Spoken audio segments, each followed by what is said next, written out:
میرے اعمال کا بدلہ تو جہنم ہی تھا،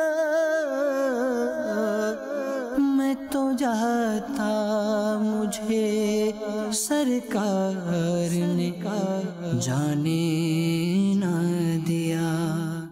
الحمدللہ رب العالمین والصلاة والسلام علی سید المرسلین، اما بعد فاعوذ باللہ من الشیطان الرجیم، بسم اللہ الرحمن الرحیم۔ پڑھیے الصلاۃ والسلام علیک یا رسول اللہ وعلی آلک واصحابک یا حبیب اللہ، الصلاۃ والسلام علیک یا نبی اللہ وعلی آلک واصحابک یا نور اللہ۔ درود پاک کے بے شمار فضائل و برکات ہیں، بہت ساری روایات فضائل درود میں ملتی ہیں۔ ایک بڑی خوبصورت روایت، بڑا پیارا واقعہ جو ایمان تازہ کر دیتا ہے۔ نبی پاک علیہ الصلوۃ والسلام ایک بار اپنے اصحاب کے ساتھ، اپنے دوستوں کے ساتھ، اپنے صحابہ کے ساتھ کہیں تشریف لے جا رہے تھے۔ غزوے کا موقع تھا، ٹریول جاری تھا۔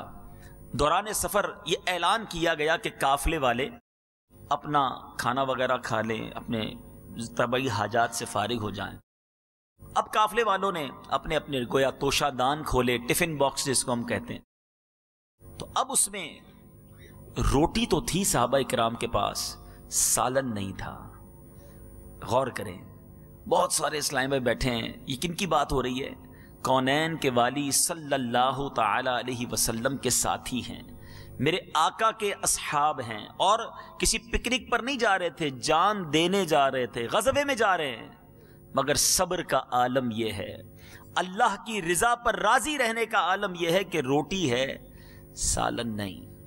آج ہمارے فریج بھرے ہوتے ہیں، ہمارے جیب بھرے ہوتے ہیں، ہماری کبرڈز بھری بھی ہوتی ہیں، بہت سو کے اکاؤنٹس میں بھی پیسے ہوتے ہیں، مگر تھوڑی تنگی آ جائے، تھوڑی شارٹیج ہو جائے، شکوہ، شکایت، واویلا، ارے جناب کاروبار نہیں ہے، تب میرے پاس تو کچھ نہیں ہے، میں بڑا پریشان۔ ذرا سوچو کہ صحابہ کرام علیہم رضوان، ان کے پاس روٹی تھی، سالن نہیں، مگر وہ اللہ کی رضا پر راضی تھے۔ شاعر کہتا ہے نا، زباں پر شکوائے رنجو علم لایا نہیں کرتے، زباں پر شکوائے رنجو علم لایا نہیں کرتے، نبی کے نام لیوا غم سے گھبرایا نہیں کرتے۔ تکلیف آ جائے، غم آ جائے، راضی رہنا ہے، یہ امتحان ہوتا ہے۔ دیکھو وہ اللہ کے نیک بندے جب راضی تھے تو مدد کیسی ہوئی۔ ایک شہد کی مکھی سرکار دو عالم صلی اللہ علیہ وسلم کے مبارک کانوں کے پاس بن بنانے لگی۔ شہد کی مکھی کی ایک عجیب سی آواز ہوتی ہے، کبھی کانوں کے پاس سے گزرے تو فیل ہوتا ہے۔ اچھا، صحابہ کرام کا عقیدہ بڑا نرالا تھا۔ صحابہ کرام علیہ رضوان پیارے آقا علیہ الصلوۃ والسلام سے دریافت کرتے ہیں، یا رسول اللہ صلی اللہ تعالی علیہ وسلم، یہ شہد کی مکھی کیا کہہ رہی ہے؟ اللہ غنی، یعنی صحابہ کرام یہ بلیو کرتے تھے، یہ جانتے تھے کہ میرے آقا سب کی بولیاں جانتے ہیں، انڈرسٹینڈ کرتے ہیں، سمجھتے ہیں۔ نبی پاک علیہ الصلوۃ والسلام فرماتے ہیں کہ شہد کی مکھی مجھ سے عرض کر رہی ہے، خلاصہ حدیث عرض کر رہا ہوں، خلاصہ واقعہ عرض کر رہا ہوں۔ یہ واقعہ مشہور و معروف درود پاک کی کتاب آب کوثر میں بھی موجود ہے، اور بھی عربی کتابوں میں بزرگوں نے یہ واقعہ لکھا۔ تو میرے آقا علیہ الصلوۃ والسلام نے فرمایا کہ یہ شہد کی مکھی مجھے عرض کر رہی ہے کہ یا رسول اللہ صلی اللہ تعالی علیہ وسلم، ماجرا یہ ہے کہ ہم شہد کی مکھیوں میں ایک بے چینی پائی جا رہی ہے کہ آپ کے صحابہ آپ کے ساتھ ہیں، ان کے پاس سالن نہیں، روٹی ہے۔ آقا، ہم شہد کی مکھیوں نے قریب ہی ایک شہد کا چھتا بنایا ہوا ہے، ہم مکھیاں اسے اٹھا کر نہیں لا سکتی۔ آقا کسی صحابی کو ساتھ بھیج دیں تاکہ وہ شہد کا چھتا لے آئے، آپ کے صحابہ روٹی کے ساتھ شہد کھانے لگ جائیں گے۔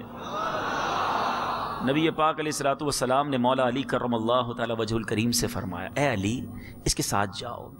اب شہد کی مکھی آگے آگے مولا علی کرم اللہ تعالی وجہ الکریم ساتھ جا رہے ہیں۔ وہ ایک غار میں داخل ہو گئی۔ جب وہ ایک غار میں داخل ہوئی تو وہاں باقاعدہ ایک چھتا بنا ہوا تھا۔ مولا علی اس چھتے کو نکال کے لے آئے کرم اللہ تعالی وجہ الکریم۔ اب تھوڑی دیر پہلے جو صحابہ صرف روٹی کھا رہے تھے، اب میٹھا لذیذ صاف شہد اب روٹی کے ساتھ تناول کر رہے ہیں۔